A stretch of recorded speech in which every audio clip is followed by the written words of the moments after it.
não parar, não precipitar e não retroceder. Então dizer para esse cara, sabe quando nós vamos parar? Nunca. Nunca na sua porca vida. Né?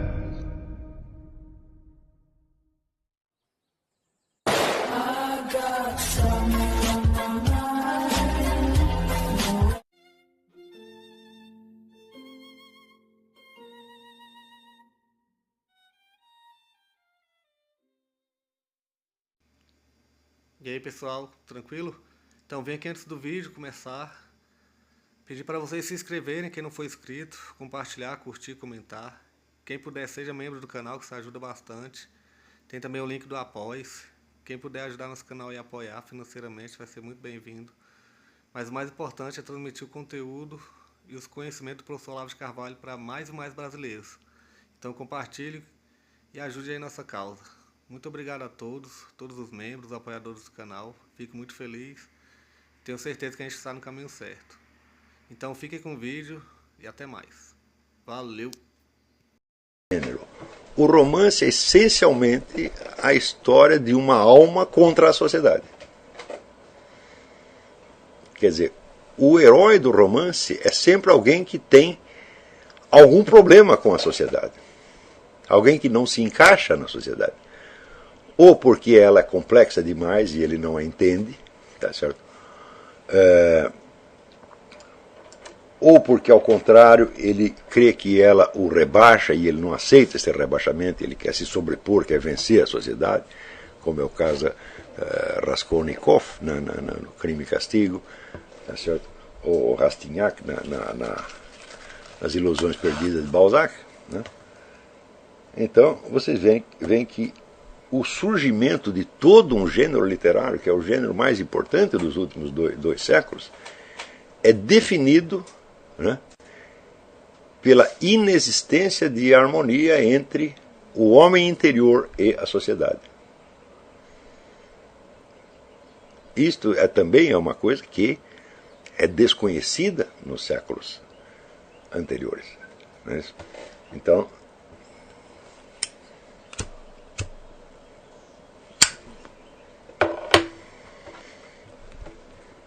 vocês veem, por exemplo, que a sociedade, na mesma medida em que ela promete, a sociedade moderna, na medida em que ela promete, vamos dizer, uma igualdade de direito, uma abertura para todos, ela também suscita na alma de milhões de pessoas ambições que estão muito acima, não só da situação delas, mas que estão muito acima da capacidade delas. Não é isso?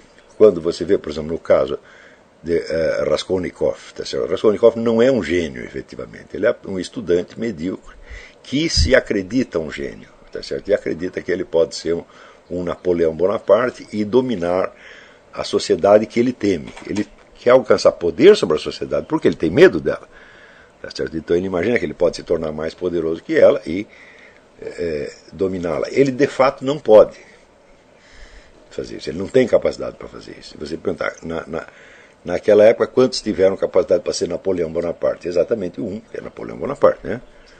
E mesmo Napoleão Bonaparte terminou muito mal. Tá certo? Então, o indivíduo que se sobrepõe à sociedade e que impõe a ela a marca da sua vontade, esse não é um emprego que esteja à disposição de todo mundo, mas é uma ambição que é oferecida a todo mundo. Você vê que hoje em dia, você veja o número de pessoas que acreditam hoje que elas podem transformar o mundo. Cada um deles é o Raskolnikov. Nenhum deles pode transformar o mundo de maneira alguma. Nenhum deles pode ter um milésimo do poder que imagina ter. Se bem que eles tentam realizar isto não sozinhos, eles tentam, vamos dizer, se juntar. Já que a sociedade é poderosa demais, nós podemos nos juntar para nos sobrepormos a ela. Sim, só que na hora que nós juntamos, nós criamos uma outra sociedade que vai pesar sobre nós tanto quanto a anterior, ou mais ainda. Tá certo? Quer dizer, vai ser tão mais oprimente, tão mais alienante quanto a sociedade anterior. Então, Isso quer dizer que, de fato, a sociedade moderna criou pressões inauditas e criou uma série, vamos dizer, de alívios factícios, artificiais, e que nunca funcionam. Tá certo?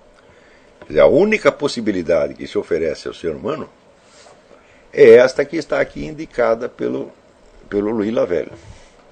Você não pode vencer a sociedade materialmente, tá certo? Mas você pode impedir que ela o destrua. Está compreendendo? Quer dizer, vencê-la materialmente não tem sentido, porque você é um só e a sociedade são milhões de pessoas, né? Então, quer dizer, aí seria uma luta desigual, tá certo? Porém, nada pode impedir que você conserve a sua integridade interior se você está firmemente disposto a isto. E na hora que você está disposto a isso, fala, bom, então você já entrou no caminho da filosofia, que é a unidade do conhecimento, a unidade da consciência e vice-versa. Então, de certo modo, você já é um filósofo, tá certo? A partir do instante em que você decidiu que o domínio sobre a sua existência, sobre a sua biografia é seu. Quer dizer, você será, vamos dizer, o autor e responsável pelas escolhas interiores, tá certo? E você não se deixará, vamos dizer, hipnotizar e dissolver pelo que os outros querem que você seja. Não é isto? Só que, ao mesmo tempo, esta conquista desse domínio sobre si não é possível se não houver este acordo interior que disse, que aqui se refere o Louis Lavelle. Quer dizer que a compreensão do destino individual implica a sua aceitação total, como se você mesmo tivesse escolhido a sua vida. Isso quer dizer que você adquire um certo domínio sobre a sua existência no instante em que você intimamente concorda com ela, aceita, tá certo? Em que você não está se opondo ao seu destino, mas você está se opondo apenas aos elementos alienantes. Não é isso? Ora, desses elementos alienantes, como eu estava dizendo há pouco, até uma certa época na história, quando a sociedade era bem menos pesada e bem menos organizada e abrangente, né, do que é hoje, digamos o século IV, o tempo de Santo Agostinho, né, podia-se dizer que os elementos alienantes, os elementos dispersantes, eram, sobretudo, aqueles que estão relacionados ali nos 7 pecados capitais, a cobiça, a luxúria, etc, etc. Porém, hoje em dia eu vejo, por exemplo, que pessoas que são movidas pela cobiça, pela luxúria, etc, etc, são em número muito menor do que aquelas que são movidas simplesmente pelo medo e pelo desejo de aprovação. As pessoas que são dirigidas pela cobiça, por exemplo, Zé Dirceu. Quantos Zés Dirceus existem no Brasil? É um número pequeno. Eles estão todos com os bolsos cheios de dinheiro. O que não acontece com a maioria. O Zé Dirceu, para ele fazer o que ele fez, ele precisa ter uma ousadia. Ele precisa ter uma coragem, uma cara de pau. Está entendendo? Aqui para me dar um cafezinho. Então, ele já é, de certo modo, uma pessoa notável, uma pessoa diferenciada. Quer dizer, uma pessoa que não é dirigida pela pressão externa, mas pelos seus próprios objetivos. Eles são objetivos malignos, tá certo? Mas são os dele, afinal de contas. É isso.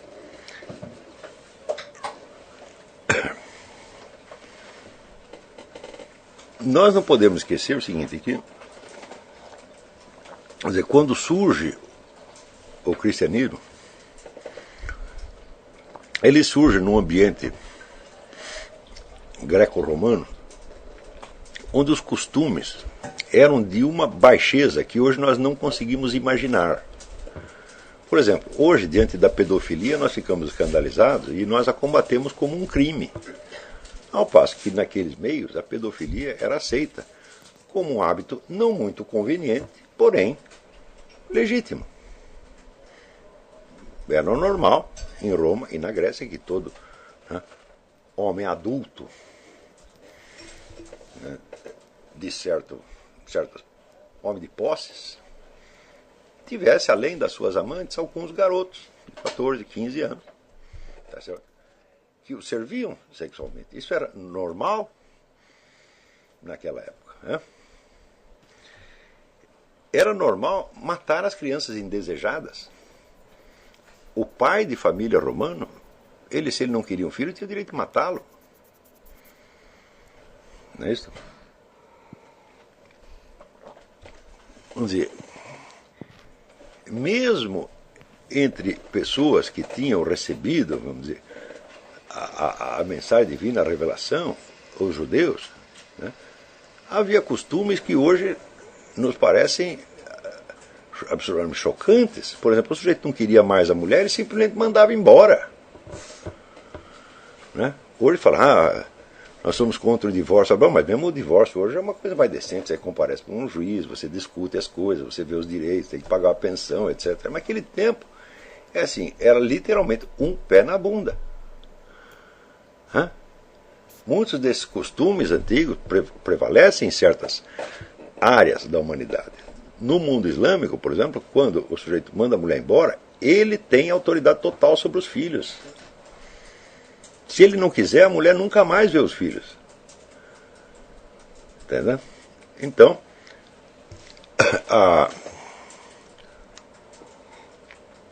você vê, essa foi a atmosfera na qual apareceu o cristianismo. Isso quer dizer que você tinha a pressão do Estado e da sociedade em favor de hábitos e costumes que o cristianismo condena. Passados 2000 anos, muita coisa da moral cristã se incorporou nas leis e no próprio Estado. Está compreendendo? De modo que a infração, que independente da sua religião pessoal, a infração dessas leis morais traz a você um castigo terrível. Por exemplo, se você pratica pedofilia, você está desgraçado. Você não precisa ser cristão para isso. A polícia vai te perseguir de qualquer maneira. E os seus vizinhos vão te rejeitar. A sua mulher não vai querer mais olhar para a sua cara. Você está desgraçado. Não é isso? Do mesmo modo, o adultério, que é uma coisa, sem dúvida, muito menos grave do que a pedofilia. O adultério pode desgraçar uma vida, hoje em dia. Agora, você imagina, né, um senador romano ser desgraçado, perder o seu lugar no Senado, perder o seu dinheiro por causa de um adultério. Isso é absolutamente inconcebível. Ele cometeu o adultério, 2 adultérios, 3 adultérios, manda a mulher calar a boca e pronto. Né? Um filho ilegítimo pode desgraçar uma vida. Às vezes não chega sequer a ser o adultério. Não tem o negócio do Bill Clinton com a Mônica Lewinsky, né? Ele disse que não fez sexo, porque ele não sabia que sexo oral era sexo. Né?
Chegamos a mais um final de uma aula, de um vídeo.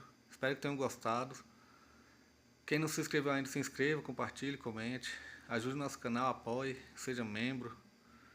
E ajude o nosso canal a chegar a cada dia há mais brasileiros que precisam muito do conhecimento do professor Olavo de Carvalho. Então é isso aí, fique com Deus, até o próximo. Valeu! Então é isso aí, pessoal, que é o nosso canal, que são alguns livros que eu já li. A maioria foi doação, mas alguns eu adquiri, professor Olavo de Carvalho. Alguns livros se perderam aí que eu emprestei, professor Alexandre Costa, a Bíblia Sagrada. 10 lições sobre Karl Marx. Indico a não ler esse livro, que é muito ruim mesmo. Alguns pensadores aqui que realmente, como o professor Olavo de Carvalho disse, não são pensadores. Valeu, tamo junto aí. Apoie nosso canal, seja membro.